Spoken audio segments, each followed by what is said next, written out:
kulanti wanaagsan daawadayaal kusoo dhawaada barnaamijkeena.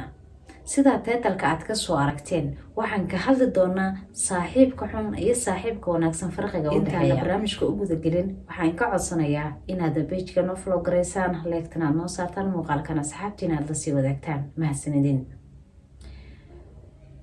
Waxaa jira alaab in la isbarbar dhigo saaxiibka xun iyo saaxiibka wanaagsan. Sida ognahay saaxiibtinimadu waa mid ka soo bilaabata ilaa dugsi quraanka, dugsiga dhexe, jaamacadaha, shaqada, intaasba saaxiibo ayaad ku yeelanaysaa. Kuwa ku dhiirigeliya, kuwana waa kuwa nolosha kaa rida. Waxaan soo qaadanayaa sheeko yar oo aan ka helay. Waxaa jiray oday aqli badan, wuxuu rabay inuu caruurtiisa u sheego dhibaatada uu leeyahay saaxiibka xun. oo ka waaniyo uu yiraahdo iska jira saaxiibka xun.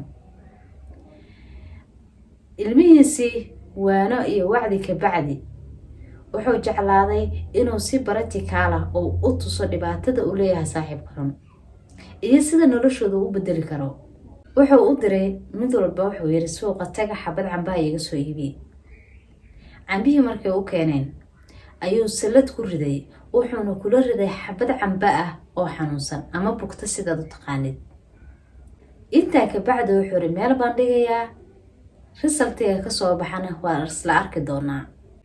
Asbuuc ka bacdi ayuu iskugu yeeray ilmihii, wuxuuna fiiriyay cambihii fiicnaa ee suuqa ka soo iibiyeen, halkii xabo cambaha ku dhex daray dhibaatada uu ku sameeyay.